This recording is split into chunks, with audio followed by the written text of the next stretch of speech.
Quisiera pedirle, por favor, abrir su Biblia en el libro de Apocalipsis, capítulo 3 y versículo 14. Queremos extender también un saludo de bienvenida a los hermanos y amigos de las redes electrónicas que comparten con nosotros este servicio de adoración. Apocalipsis capítulo 3 y versículo 14.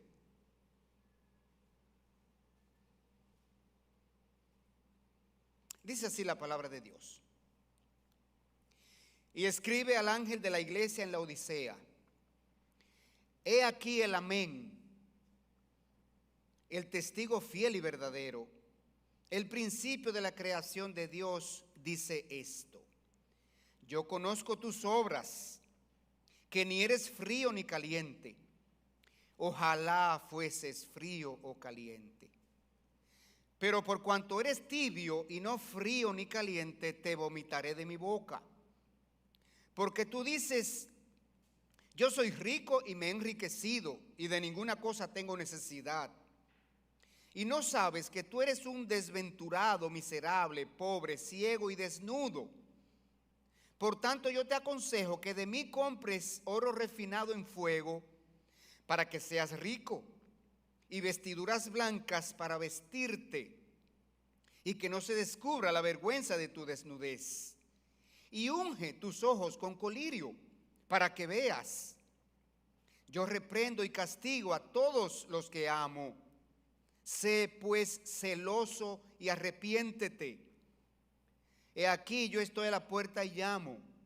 Si alguno oye mi voz y abre la puerta, entraré a él y cenaré con él y él conmigo. Al que venciere le daré que se siente conmigo en mi trono, así como yo he vencido y me he sentado con mi Padre en su trono. El que tiene oído, oiga lo que el Espíritu dice a las iglesias. Oremos. Padre Santo, alabado y bendecido sea tu nombre. Señor, agradecidos de ti grandemente por la misericordia que tú manifiestas a nosotros, permitiéndonos estar aquí, Señor, reunidos como un pueblo, como tu iglesia local en este lugar. Oh Padre, siendo bendecidos con esta comunión, con esta adoración, y ahora con el estudio de tu palabra, Señor, danos la sabiduría. Señor, no permita que mis deficiencias, mi pecaminosidad, Señor, mis pocas capacidades, mi falta de entendimiento, sea obstáculo para tu bendecir a este pueblo, Señor. Derrama, Señor, tu sabiduría sobre nosotros y dirígenos en el estudio de esta porción, Padre. En el nombre de Cristo Jesús te lo pedimos. Amén y amén. Mis hermanos, un cristiano es uno que un día en su vida reconoció que es pecador. Reconoció que ha pecado contra Dios. Reconoció que está condenado en el infierno, porque la paga del pecado es la muerte espiritual, dice Dios. Y esa persona se reconoció pecador y se reconoció perdido y se reconoció incapaz de salvarse a sí mismo, porque no hay manera de que nosotros, haciendo algo por nuestra propia capacidad humana o con recursos humanos, podamos comprar la salvación, ni pagar a Dios la deuda del pecado que hemos cometido. Esa persona puso su mirada donde tenía que ponerla, en el Salvador, en Jesucristo, y aceptó la salvación en Cristo Jesús, el perdón de pecados en Cristo Jesús. Ese es un cristiano. Y Dios lo pone a formar parte de una iglesia, porque en las Escrituras no vemos el concepto de cristiano llanero solitario. No existen las escrituras. Iglesias formadas por grupos de creyentes.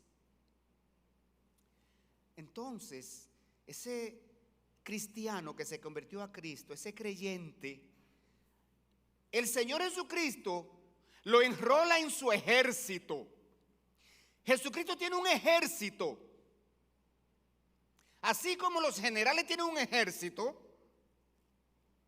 para ir a la batalla, Jesucristo tiene un ejército formado por soldados de Cristo. ¿Qué hacen esos soldados de Cristo? Ellos glorifican al Señor con su vida de piedad. Ellos son los que portan la espada, pero la espada es la palabra de Dios para enseñarla y predicarla. Ellos portan el evangelio de salvación. Los creyentes, dice 2 Corintios 5:20, somos embajadores de Dios aquí en la tierra, representantes de Cristo, para enseñar la palabra, para conducir a la persona a conocer la salvación en Cristo Jesús. Dice ese texto que nosotros, como representantes y embajadores de Dios, rogamos a la persona para que se reconcilien con Dios. Dios compró a un cristiano o a un creyente pagando el mayor precio que se paga para comprar cosa alguna en esta tierra.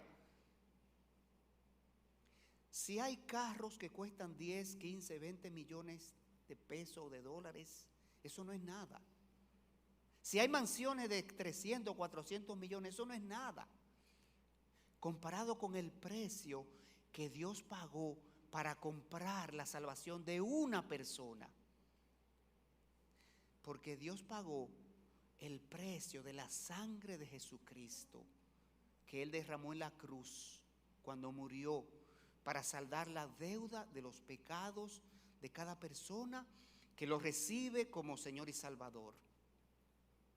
Y Dios espera que toda persona que se acoge a la salvación que Él extiende en Cristo Jesús al precio de la obra de la cruz, Dios espera que esa persona entonces sea un buen creyente, un buen cristiano. ¿Qué es un buen cristiano? Bueno, compárelo con un buen empleado. Una empresa contrata a un empleado y tiene un estándar, tiene una expectativa que ese empleado debe alcanzar. Un equipo de béisbol que le extiende un alto contrato a uno de sus peloteros, jugadores, tiene una expectativa. Bueno, Dios tiene una expectativa con los creyentes. Dios espera que los creyentes glorifiquen el nombre de Dios, vivan una vida de piedad, le sirvan en su obra, sean pequeños Cristos andando, que las personas puedan decir: mira, yo quiero ser como ese. Ese dice que es un cristiano y sus obras, sus hechos lo demuestran. Esa es la expectativa que Dios tiene. Entonces, todo cristiano, todo creyente en esta vida va pasando por un desierto. Imagínense que usted es un caminante, un viajero, y va para un destino, y usted va transitando un camino. Eso es este mundo para un cristiano. Vamos transitando por este mundo, pero tenemos un destino. Y Dios dice que ese destino es la herencia celestial, el cielo, la patria celestial. Hacia allá se dirige un creyente.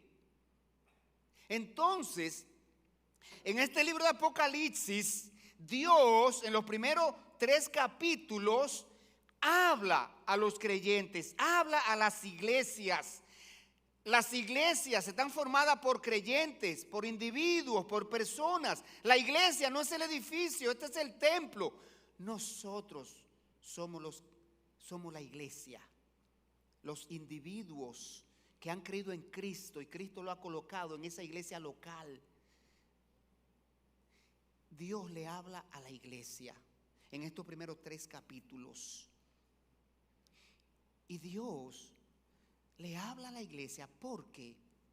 Porque Dios sabía que en las iglesias hay creyentes con diferente nivel de crecimiento espiritual, diferente nivel de vida piadosa.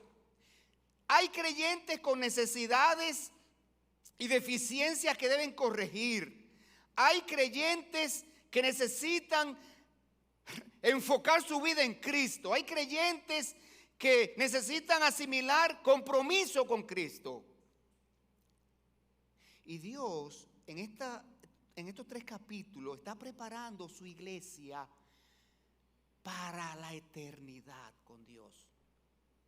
Así que Dios quiere que cada creyente, a través de estas iglesias que Él escribe, observe lo que Dios señala que le interesa, lo que es importante para Dios. Y por eso el Señor Jesucristo escribió estas 7 cartas a 7 iglesias.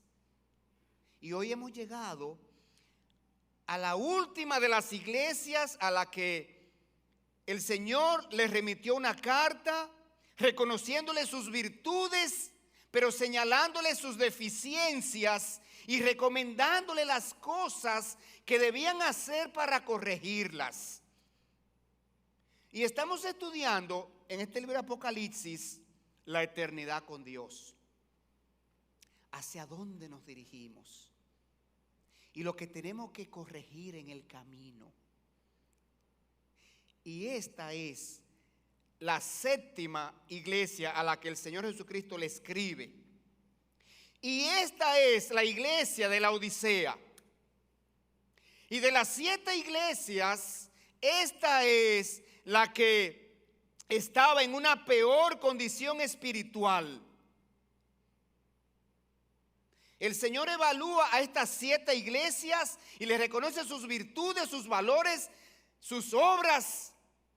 Porque el Señor reconoce cuando servimos de una manera que le agrada, lo reconoce. Pero también nos dice en amor lo que necesitamos corregir. Hermanos de esta iglesia y de cualquier otra iglesia,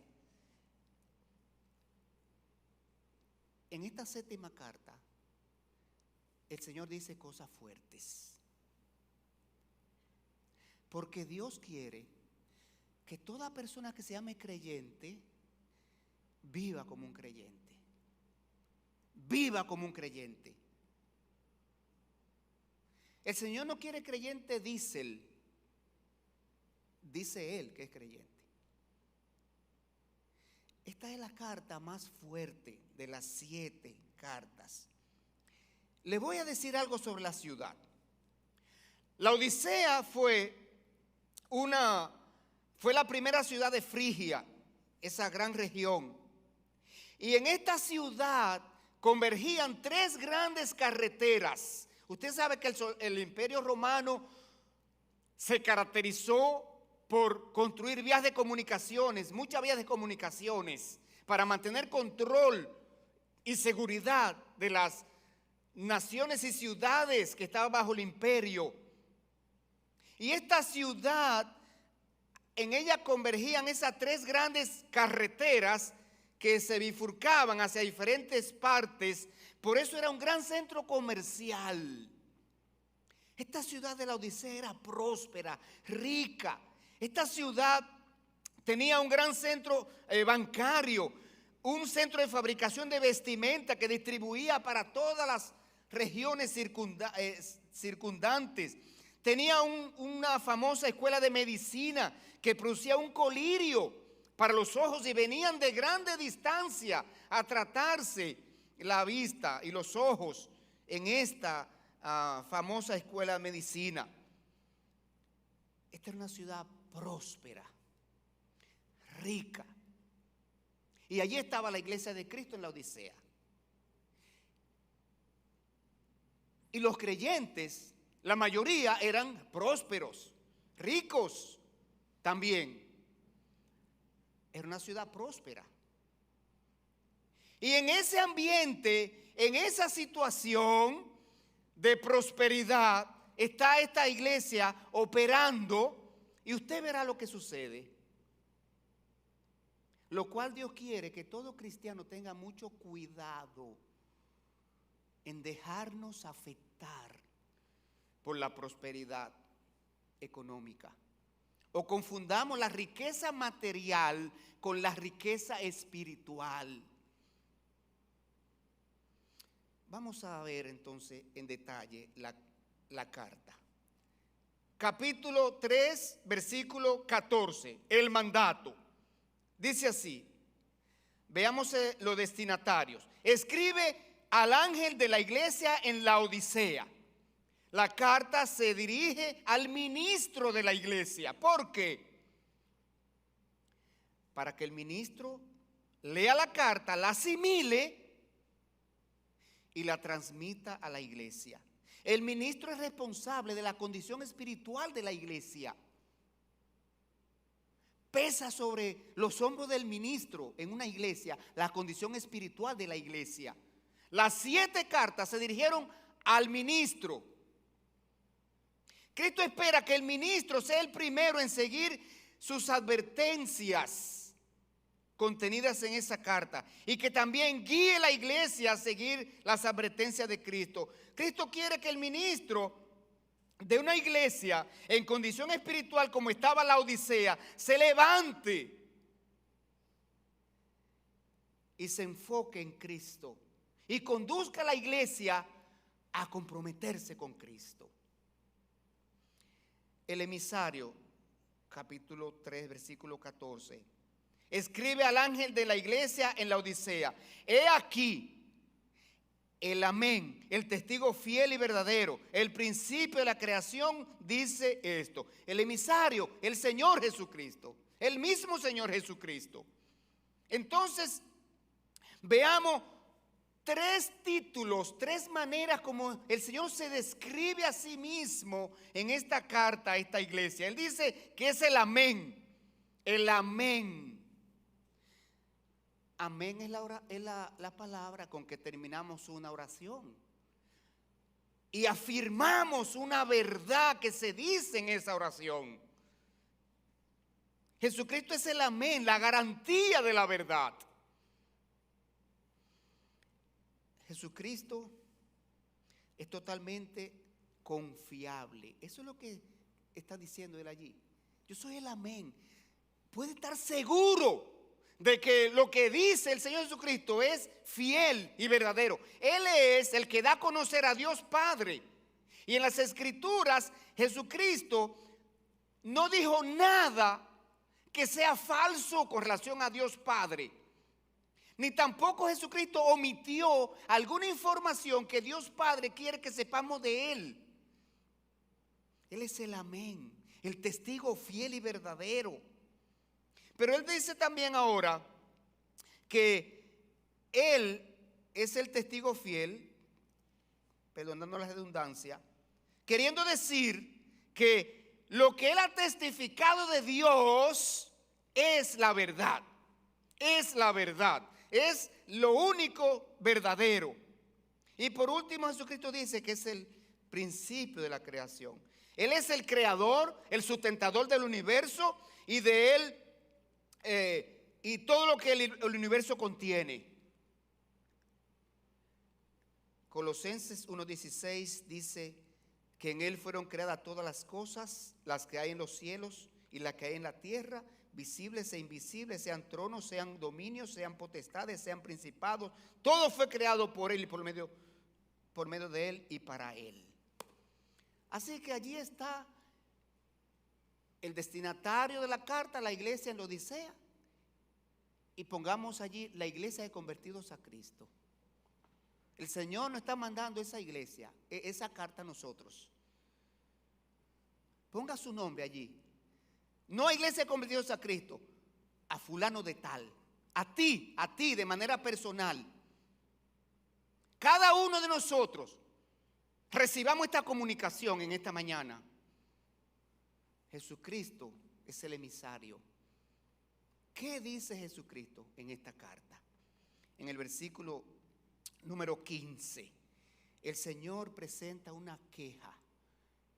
Jesucristo presenta una queja. Eso es lo único que Él menciona en esa carta, una queja. Esa iglesia no tenía nada bueno que decir de ella. El Señor presenta una queja. ¿Cuál es la queja que el Señor dice aquí a esta iglesia? Yo conozco tus obras, que ni eres frío ni caliente, ojalá fuese frío o caliente. Así que, ¿qué es lo que está diciendo aquí el Señor? Le hace una grave acusación. Una grave acusación. Los acusa de tibieza espiritual. Eso es lo peor para el Señor Jesucristo.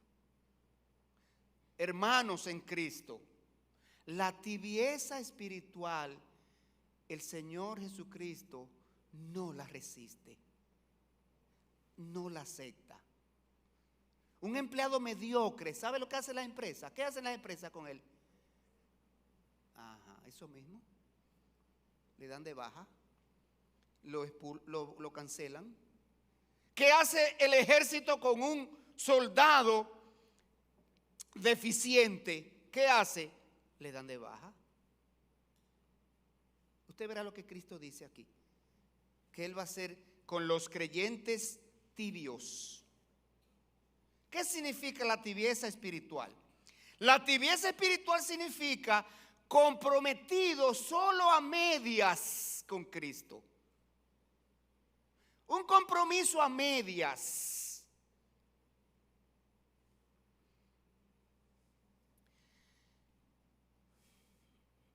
Estos creyentes de la iglesia en Laodicea eran indiferentes en la adoración.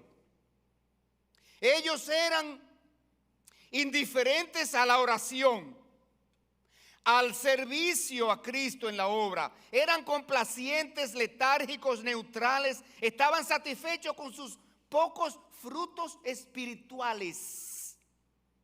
Hermano, que te llama cristiano, ¿cómo están tus frutos espirituales? ¿Qué tan fructífero tú eres para Dios? ¿Qué tan fructífero tú eres para Dios? ¿Usted sabe cómo se mide el valor, la efectividad de un empleado en una empresa? ¿Qué tan fructífero es? ¿Cómo se mide el valor de una mata de naranja en una plantación de cítricos? ¿Qué tan fructífera es? ¿Qué tan fructífero estás tú siendo para Dios? Estos creyentes no eran nada fructíferos, pero ellos estaban muy satisfechos con su poca fructificación. Estos creyentes estaban muy satisfechos con su poca obediencia a la palabra de Dios. Estos creyentes estaban muy satisfechos con su poca fidelidad al Señor. Estos creyentes estaban muy satisfechos con su poca santidad de vida.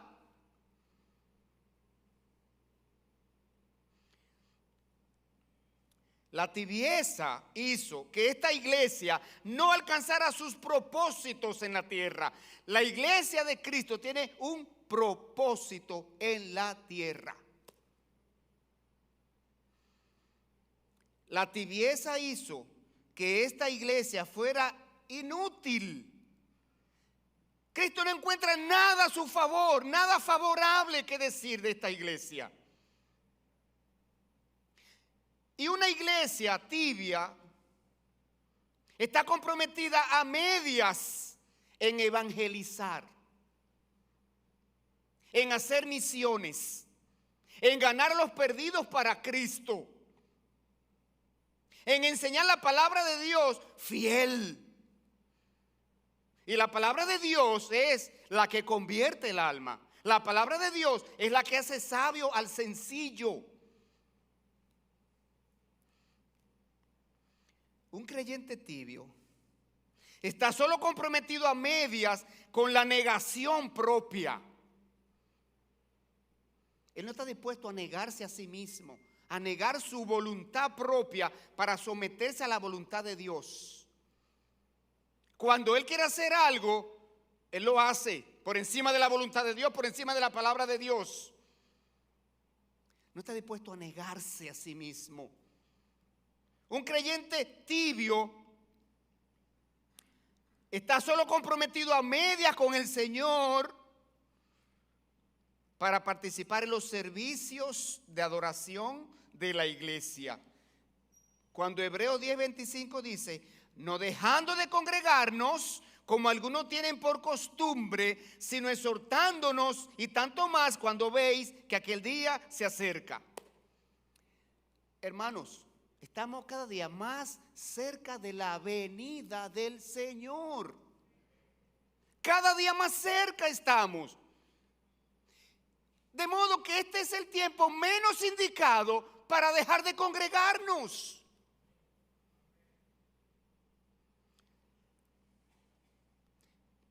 No permitamos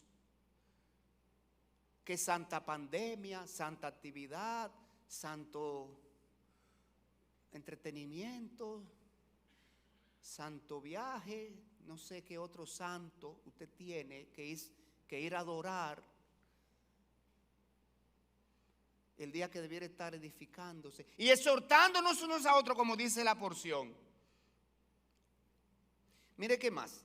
Un creyente tibio está comprometido a medias en participar de los ministerios de la iglesia, en vivir una vida santa para Cristo.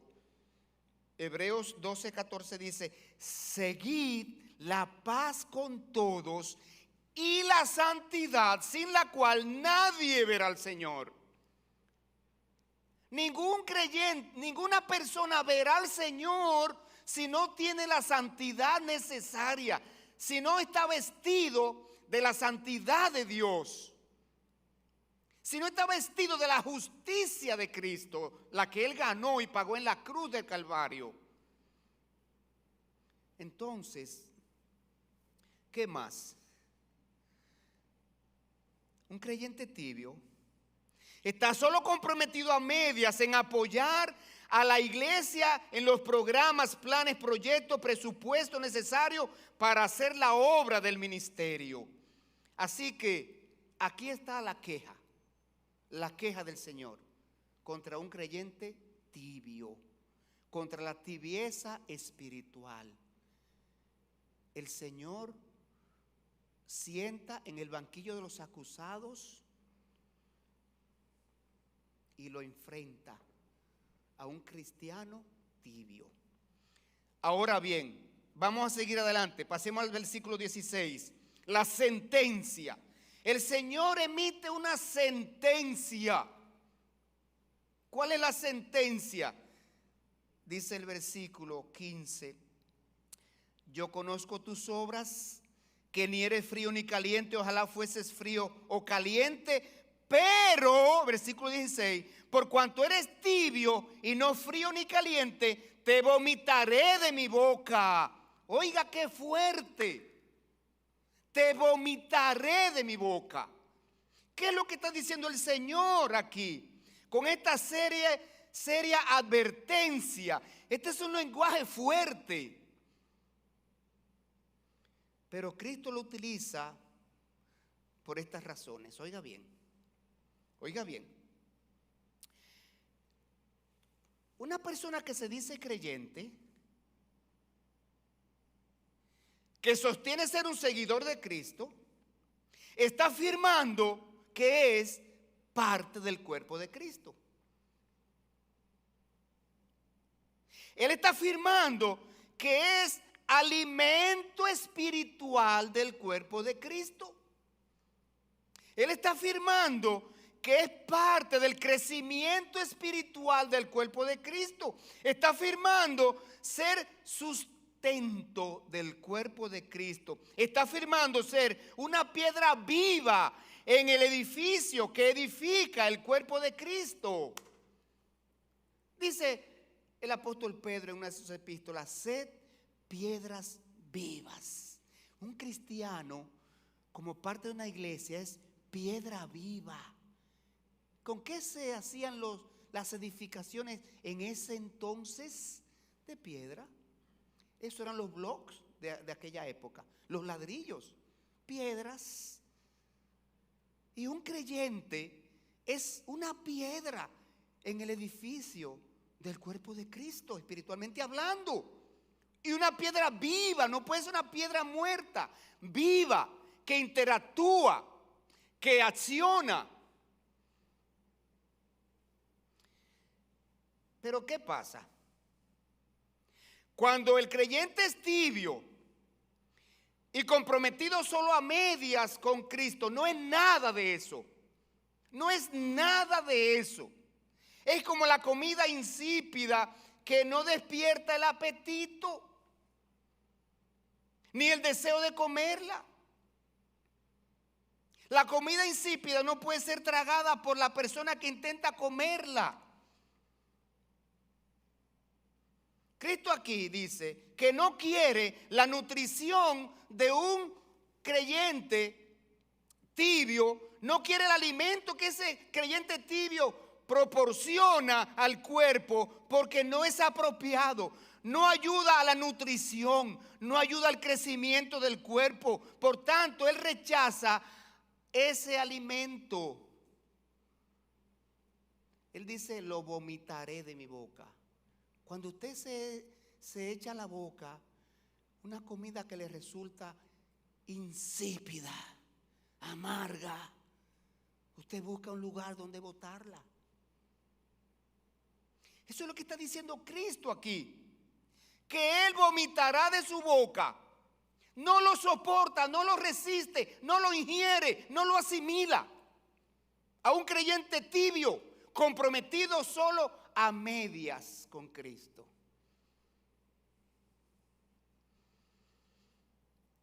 Versículo 17. Razones. ¿Por qué Cristo dice esto? Por las pretensiones del creyente tibio. El creyente tibio tiene unas pretensiones. ¿Sabe lo que es la palabra pretender?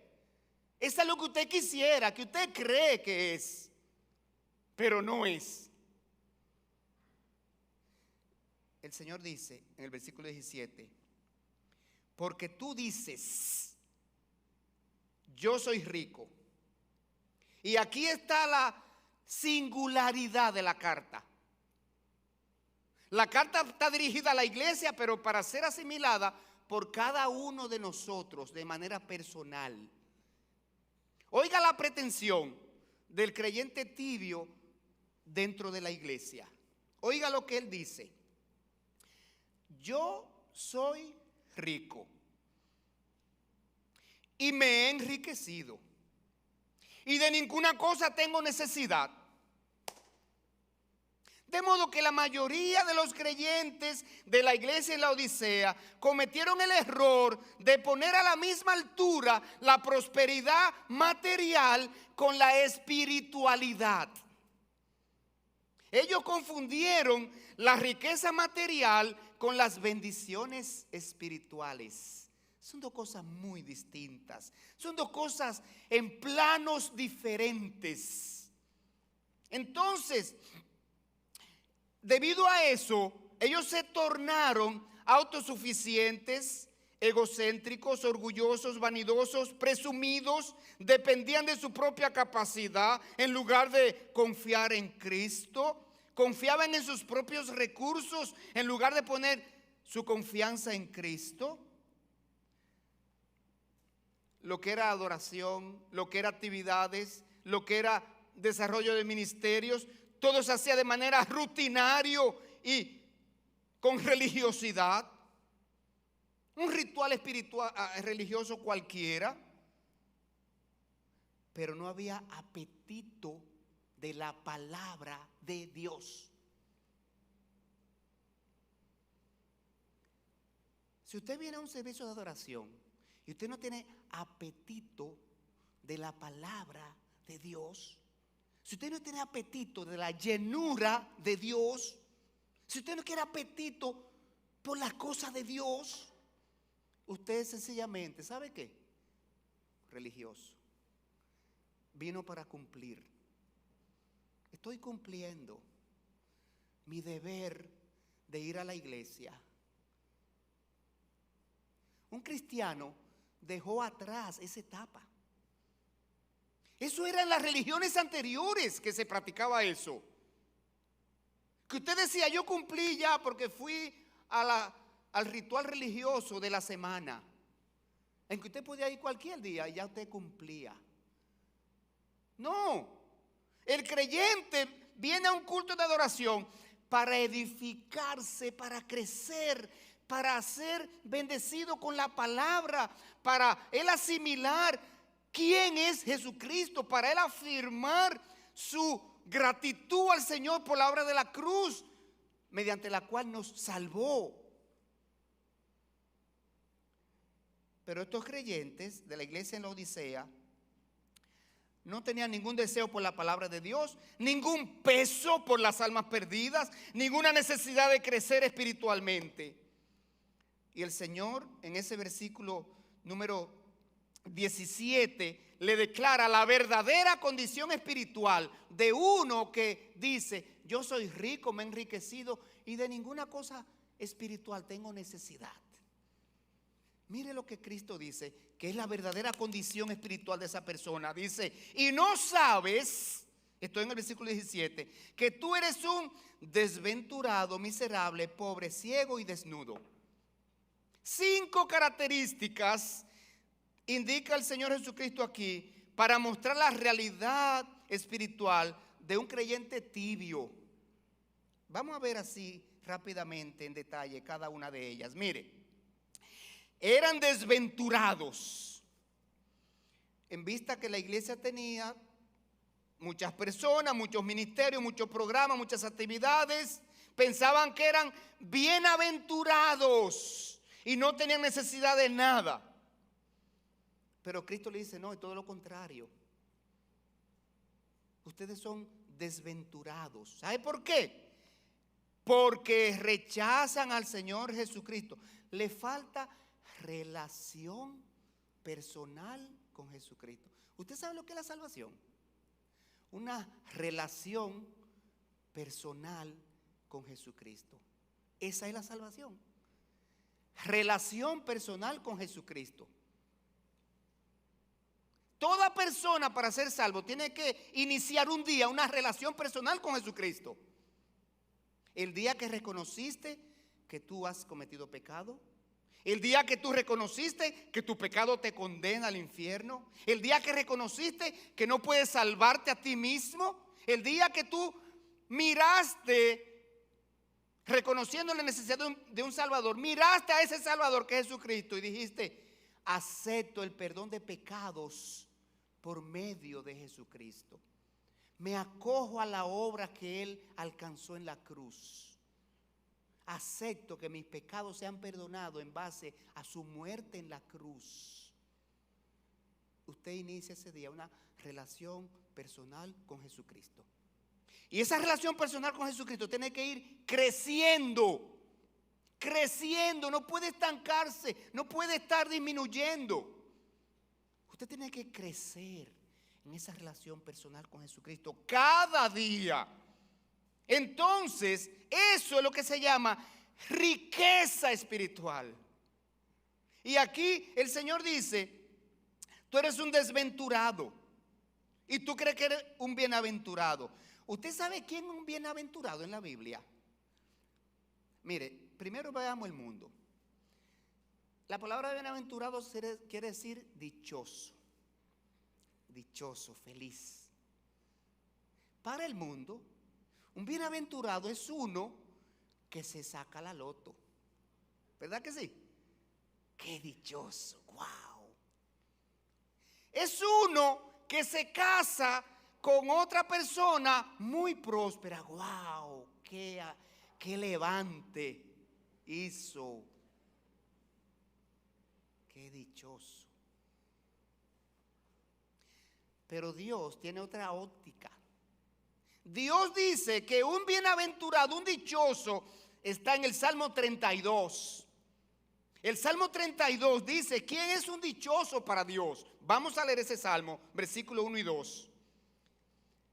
Dice así: bienaventurado aquel cuya transgresión ha sido perdonada y cubierto su pecado. ¿Usted ve quién es un dichoso para Dios? Uno cuyo pecado ha sido perdonado. Y el versículo 2 repite la idea. El versículo 2 afirma la idea. Mire, bienaventurado el hombre a quien Jehová no culpa de iniquidad. ¿Qué es iniquidad? Pecado. Y en cuyo espíritu no hay engaño. Dios lo ha transformado.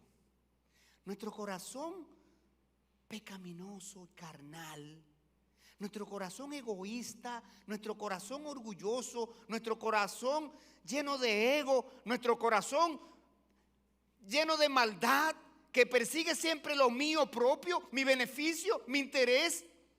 Ese corazón Dios lo transforma. Y por eso dice el texto allí, y en cuyo espíritu no hay engaño. Dios ha transformado a un dichoso, a una persona bienaventurada, y lo ha hecho nueva criatura. Ese es un dichoso. Y hay algo más. El Señor le dice, tú eres un miserable, tú eres un creyente tibio, tú eres un miserable, le dice Dios. ¿Por qué el Señor le dice esto? Estos creyentes tibios se sentían autosuficientes. Creían que llevaban una vida, creían que llevaban a cabo todos sus ministerios, todas sus obras, todo lo que hacían, pensaban que era con su propia fuerza, mi propio yo, mi propio esfuerzo, mis propias obras. Y ellos no procuraban el poder de Dios, la presencia de Dios. Ellos no hacían la cosa en el nombre de Dios, en el mío propio. El Señor le dice, tú eres un miserable, puesto que estás ignorando y rechazando al Señor Jesucristo.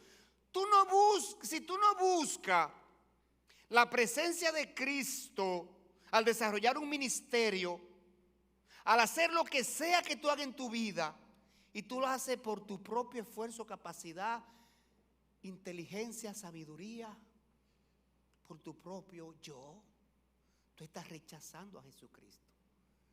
Estás rechazando la sabiduría, el poder, la eficacia de Jesucristo, la guía de Jesucristo. Lo estás rechazando. Y el Señor le dice aquí, tú eres miserable. El Señor le dice otra cosa, eran pobres, eres un pobre. En su autosuficiencia, ellos se sentían ricos y que no necesitaban nada. Pero los ojos de Dios, en sentido espiritual, eran pobres como mendigos. ¿Saben por qué? Su vida espiritual estaba seca. Oiga, la vida espiritual se seca. Si usted no echa alimento en la despensa, ¿sabe lo que sucede? Se agotó. Se queda sin alimento. No hay. Usted va un día y abre la despensa y no hay nada. Nuestra despensa espiritual tenemos cada día que alimentarla, que entrar. Tenemos que entrar alimento espiritual para no secarnos. Estos hermanos no tenían nada, ningún inventario, no tenían ninguna provisión espiritual para dar a los necesitados. No, si usted no tiene algo, usted no puede darlo. Estos hermanos estaban secos espiritualmente, por tanto no podían ser de bendición para nadie. Por eso el Señor le dice, son pobres. Ahora le dice, son ciegos. Ellos podían ver las cosas de este mundo, su abundancia, su capacidad, sus recursos, sus fortalezas, todo esto lo podían ver. Pero ellos no habían procurado ver la justicia de Cristo, no habían procurado ver la verdadera luz espiritual. ¿Saben quién es la luz espiritual? Juan 8:12. El Señor Jesucristo dijo: yo soy la luz del mundo. El que me sigue no andará en tinieblas, sino que tendrá la luz de la vida. Y por último, el Señor le dice que están desnudos. Ellos sentían que con sus propias obras, sus dones, sus talentos, iban a ser aceptables delante de Dios. Y el Señor le dice: no, ustedes están desnudos. ¿Qué es esto? Mire, para ser aceptado por Dios, no podemos contar con mis propias obras, con que yo voy a la iglesia, con que yo soy muy bueno, moralmente intachable. Nunca he robado, nunca he matado, nunca he adulterado, nunca he dejado de darle al mendigo el plato de comida. Al muchachito que pide en el semáforo, siempre le doy 5 pesos. ¿Usted está contando entrar al cielo con eso? Para abajo. Usted está desnudo, porque esas obras no le visten espiritualmente para ser aceptado por Dios. Usted tiene que vestirse de la justicia de Cristo. La única obra que Dios acepta es la obra que Cristo hizo en la cruz. Si usted no cuenta con esa obra para vestirse espiritualmente y presentarse delante de Dios, usted va desnudo delante de Dios. Desnudo. Entonces, eso estaba pasando con estos llamados creyentes. Ahora, mire qué pasó. La tibieza comienza un día, poco a poco. La caída espiritual no se produce de manera bruta. Es un proceso. Nosotros vamos entrando en un deslizamiento. La tibieza comienza cuando nosotros comenzamos a poner a Cristo en segundo lugar, y después en tercero, y luego lo pasamos al cuarto, y después al quinto, y después está en la última posición de mi lista de prioridades. Porque, usted sabe lo difícil que está esta vida. Usted sabe la apretada agenda que tenemos cada día. Usted sabe que tengo muchos familiares que visitar. Usted sabe lo que tengo que hacer. Usted sabe lo que tengo que hacer por aquí. Usted sabe el costo de la vida. Usted sabe que necesito 2 trabajos, 3 trabajos. Usted sabe que no puedo decir que no a una chiripa. Usted sabe que... ¿Y Cristo dónde está? Al final de la lista. Nunca hay tiempo, porque no nos alcanza el tiempo. Y nos vamos poniendo, ¿sabe qué? Tibios, comprometidos a medias con el Señor. Así nos ponemos poco a poco, poco a poco. Es un proceso. Esto comenzó, según Colosenses 4:17, el apóstol dice: decid a Arquipo, mira que cumplas el ministerio que recibiste en el Señor. Se entiende que este hermano era el pastor de la iglesia en ese entonces, y esta degeneración de la iglesia comenzó en ese momento. En Colosenses 2:12, el apóstol Pablo ora por esta iglesia para que Dios le dé sabiduría y entendimiento. En el versículo 18 ahora, el siguiente versículo, el Señor dice lo que necesitaban. El Señor le dice: por tanto, yo te aconsejo que de mí compres oro refinado en fuego para que seas rico. El Señor quiere que compremos riqueza espiritual. Procuremos riqueza espiritual. en Mateo 6:33. El Señor Jesucristo dice: buscad primeramente el reino de Dios y su justicia, y las demás cosas serán añadidas. En ese mismo sermón el Señor dijo: haced tesoros en los cielos, donde no corrompen ni el orín ni la polilla. Usted puede tener el dinero que tenga en el banco, las propiedades que tenga, los vehículos, las residencias, las fincas, los certificados, todo lo que usted quiera tener, materialmente hablando, para ser rico, materialmente hablando. Pero Dios dice: compra riqueza espiritual. ¿Qué es la riqueza espiritual? La riqueza espiritual es el conjunto de bendiciones que Dios concede con la salvación. La salvación es un combo. A todos nos gusta el combo, ¿verdad que sí? Cuando vamos al sitio de comida rápida. ¿Qué incluye? Oh, sí, perfecto, dame ese combo. La salvación es un combo. La salvación incluye el perdón de pecados, librarme de la condenación eterna, hacerme hijo espiritual de Dios, concederme herencia celestial. Incluye la regeneración. El Señor regenera nuestra mente y nuestro corazón. El Señor nos transforma en personas piadosas y nos cura ese corazón egoísta que tenemos. Bendiciones espirituales son amor, gozo, paz, paciencia, benignidad, bondad, fe, mansedumbre, templanza. Esas son las bendiciones espirituales que Dios quiere que compremos de Él. Las riquezas materiales no pueden comprar la salvación, no pueden comprar la salud, no pueden comprar una familia, no pueden comprar un hogar, no pueden comprar la felicidad. Las riquezas materiales son para comprar cosas materiales. Las cosas espirituales hay que buscarlas en Dios a través de Jesucristo. ¿Qué más le dice el Señor a estos hermanos tibios? Necesitan vestimenta espiritual. Dice: compra vestidura blanca para vestirte y que no se descubra la vergüenza de tu desnudez. ¿Qué significa esto?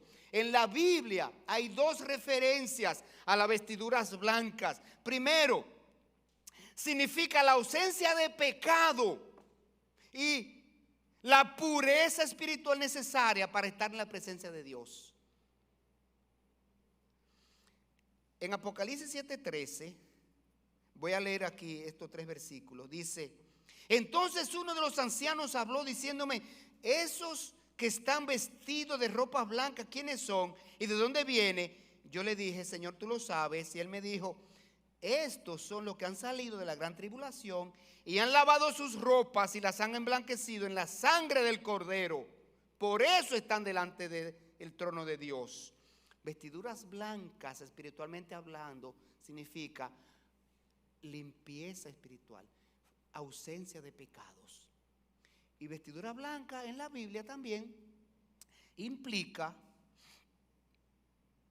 cuando una persona se viste de la justicia que Cristo alcanzó en la cruz. Jesucristo estuvo 33 años en este mundo. Como hombre vivió una vida perfecta, sin pecados. Y siendo sin pecados, Jesucristo fue a una cruz y murió por el pecado. Pero él no tenía pecado. Entonces él alcanzó la justicia perfecta. Cuando una persona cree en Jesucristo, entonces Dios toma la justicia de Cristo y la concede a esa persona que creyó en Jesucristo. La justicia de Jesucristo está disponible para toda persona. La persona solo tiene que apropiarse de ella. Reconocerse pecador, reconocerse perdido, pedir perdón por sus pecados a Dios y aceptar esa obra para ser perdonado a través de ella. Eso es lo que está diciendo aquí Jesucristo, que compren de Él. algo más. Necesitaban visión espiritual. Dice, unge tus ojos con colirio para que veas. Ellos en la Odisea tenían una gran escuela de medicina que producía colirio para los ojos. Y eran expertos en eso, en restaurar, en mejorar la visión. Pero Jesucristo le dice, compra colirio espiritual para que veas las cosas espirituales, para que vea la grandeza de Dios, para que vea tu necesidad de Cristo, para que vea la necesidad del alma de la persona, para que tú veas lo mucho que necesita a Cristo en tu vida. Y por último, en el versículo 19, la recomendación: debían dar un paso. Hay que dar un paso. Si tú estás como un creyente tibio, tienes que dar un paso adelante. Eso es lo que dice aquí el Señor Jesucristo. ¿Cuál es ese paso que dice Jesucristo? Mire, el versículo 19: yo reprendo y castigo a todos los que amo. Sé pues celoso y arrepiéntete. Si usted es una persona que hasta ahora usted cree que está bien con Dios, muy bien con Dios, porque yo no mato, ni robo, ni ato, ni esto, ni por aquí. Es más, yo ni mentira hablo. Si usted cree que está bien con Dios por eso, usted está equivocado. Porque usted ha cometido pecados. Búsquelo. Búsquelo. ¿Sabe lo que es pecado? Toda transgresión a la palabra de Dios. Eso es pecado. El pecado es de dos maneras: de comisión o de omisión. El pecado puede ser físico o intelectual. Busca tus pecados. Búscalo. Están ahí. Quizás tú no lo quieres ver, pero están ahí. Y la recomendación del Señor es: arrepiéntete. Tienes que arrepentirte. Dolerte en tu corazón haberlo cometido. Eso es arrepentirse. Entonces, el Señor le dice aquí: sé celoso. Y la palabra celoso, ¿por qué el Señor utiliza esta palabra? Celoso. Lo que le está diciendo aquí el Señor es: tú necesitas hacer rápido esa decisión, cueste lo que cueste. Cuando usted dice, yo soy celoso en cumplir mi trabajo, ¿qué usted está diciendo? Yo lo cumplo, mira, aunque me raje, aunque sude, aunque esto, aunque lo otro.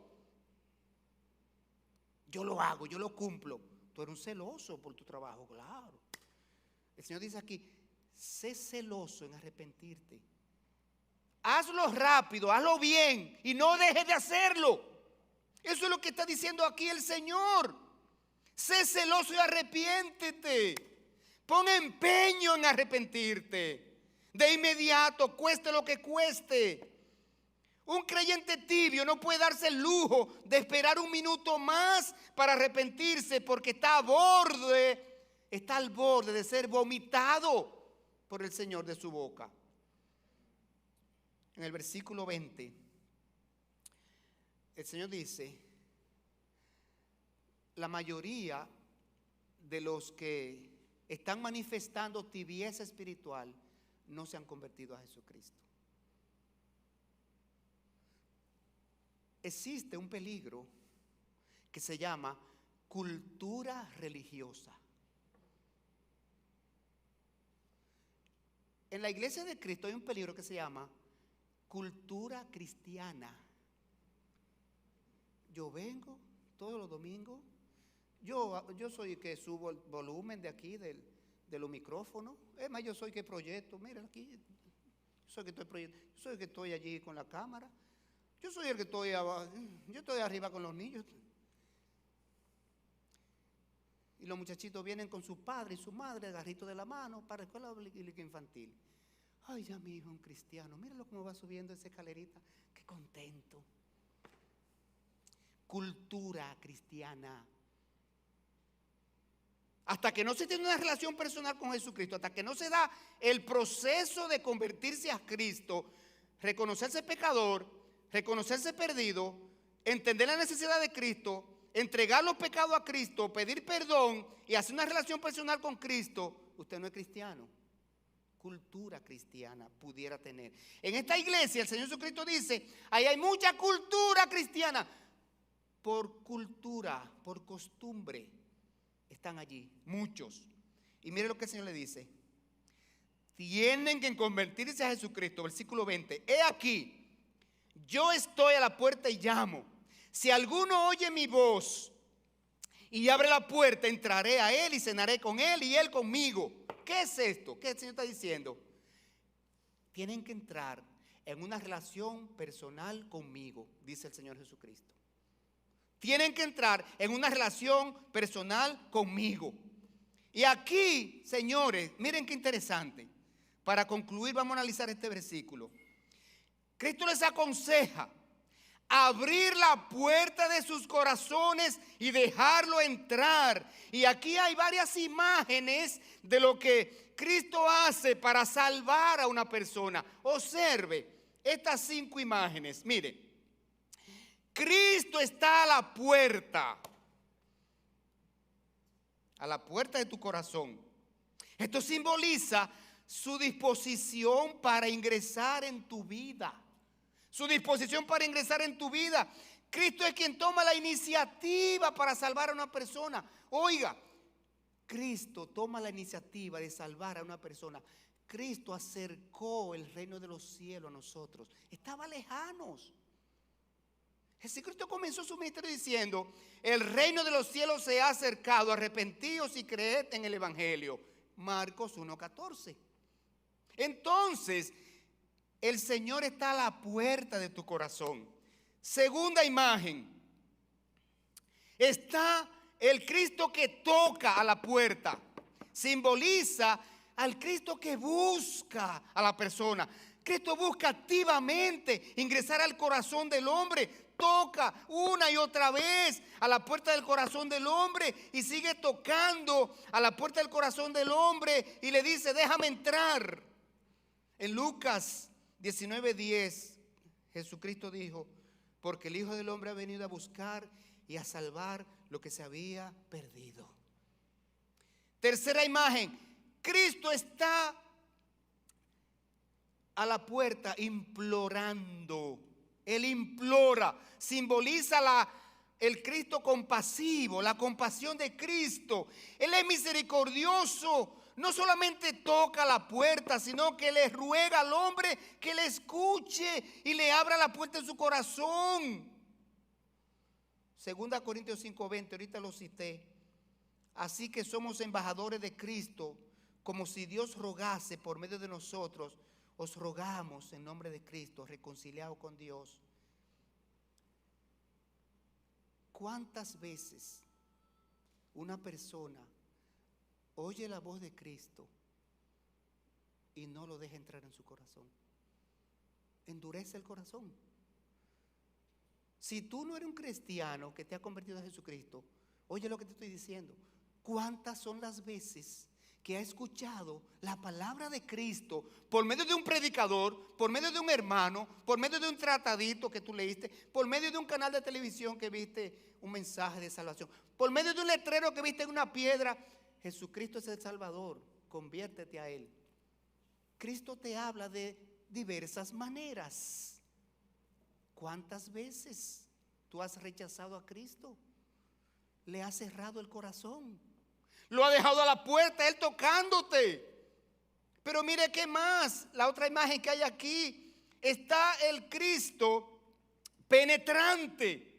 Él dice, yo estoy a la puerta y llamo. Si alguno abre, yo entraré.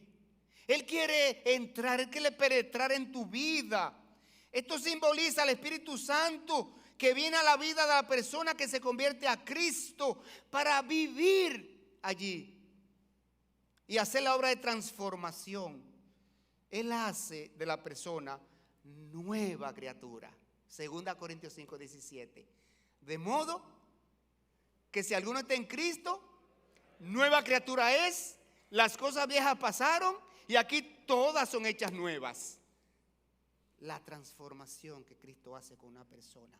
Y por último, está el Cristo compañero. Y aquí estoy a la puerta y llamo. Si alguno abre, entraré a él y cenaré con él y él conmigo. Me quedaré con él para siempre. ¿Qué hace Cristo? El Espíritu Santo, ¿qué hace en nosotros cuando lo aceptamos como único y suficiente Salvador? El Espíritu Santo viene a morar y nos sella. Efesios 1:14. El Espíritu Santo me da convicción de pecado, me da valor para testificar, me da poder para resistir la tentación del pecado, me guía en mis decisiones, me fortalece en mi vida espiritual, me provee en la fe cuando la necesito, satisface mis necesidades y me da fruto espiritual. De modo que el Señor Jesucristo pide dos cosas aquí para concluir. Revisémonos. Iglesia de convertidos a Cristo, revisémonos. Juan Pérez, Miguel Ureña, Alfredo Santiago, como tú te llames. ¿Tú entiendes que eres un cristiano? Tenemos que revisarnos. Y tenemos que asegurarnos de algo, de no caer en la tibieza espiritual. La tibieza espiritual es compromiso a medias con Cristo. Cristo dice, ojalá fuera frío o caliente y no tibio. ¿Saben por qué? El frío sabe que está mal, sabe que no está bien con Dios. El frío sabe que no tiene una relación personal con Dios ni con Jesucristo. Él no sabe lo que es eso. Él ha rechazado, él sabe que lo ha rechazado. Pero hay esperanza, hay posibilidades de que él se arrepienta, se convierta, reconozca su necesidad y acepte a Cristo por Señor y Salvador. Eso lo hace el frío. Pero el tibio cree que está bien, cree que está vestido, cree que ve, cree que es rico, cree que no necesita nada, cuando en verdad es un miserable, pobre, ciego y desnudo, porque no está contando con Cristo en su vida. Hay que evitar esa situación. Esta carta nos habla y nos habla de manera cruda.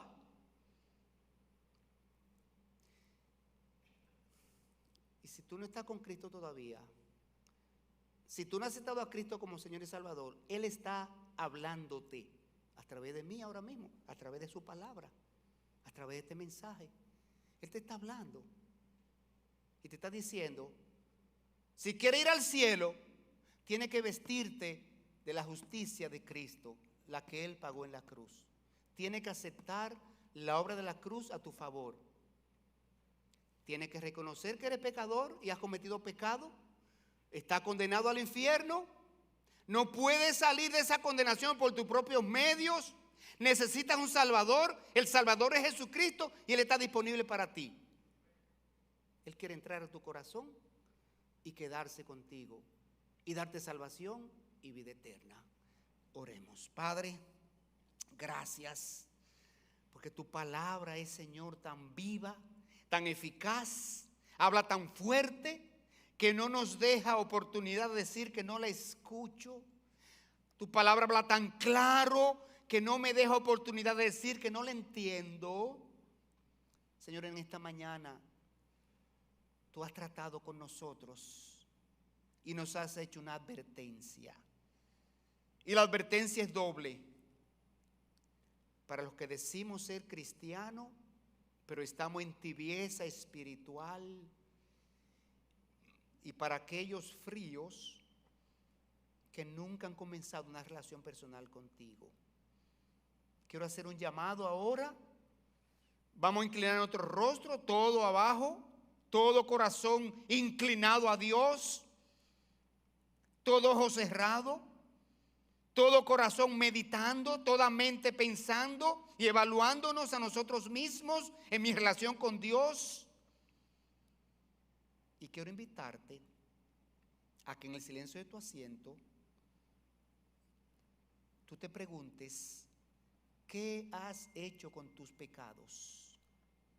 ¿Qué tú has hecho con tus pecados? ¿Están ahí sobre tus hombros? ¿O piensa entregarlo a Jesucristo para que se haga cargo de ellos y lo pague con su obra de la cruz? Es una decisión que hay que tomar en esta vida. Y nadie puede hacerlo por ti. Así que te conviene hacerlo ahora. Yo te invito a que en el silencio de tu asiento tú eleves una oración a Dios. Una oración en la que tú le dices que hoy entendiste que tú has pecado y que estás condenado y que necesitas un Salvador y que ese Salvador es Jesucristo porque Él murió en la cruz para pagar la culpa de tus pecados y que tú aceptas el perdón a través de esa obra y quieres que Cristo sea tu Señor y tu Salvador y que Él venga en el Espíritu Santo para vivir contigo, dándote dirección, fortaleza, guía y proveyéndote de los frutos espirituales. Y estamos en un momento de silencio ahora para que cada uno pueda tomar su decisión.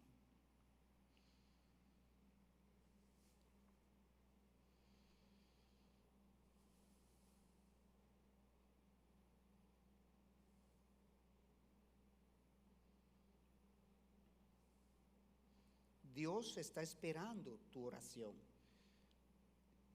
Esa es tu respuesta a este mensaje que Él trajo para ti en esta mañana. Por eso te trajo aquí. Por eso te tiene mirando, escuchando este mensaje por los medios electrónicos. Porque Él sabe la necesidad de cada quien.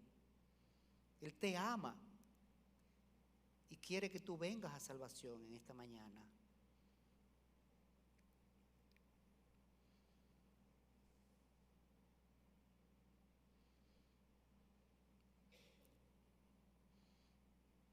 Ahora yo voy a orar, dando gracias a Dios por aquellas personas que tomaron decisión por Cristo. Si tú oraste a Dios pidiendo salvación por medio de Jesucristo, yo te voy a pedir que tú levantes tu mano para yo verla y orar por ti. Porque quiero dar gracias a Dios por ti.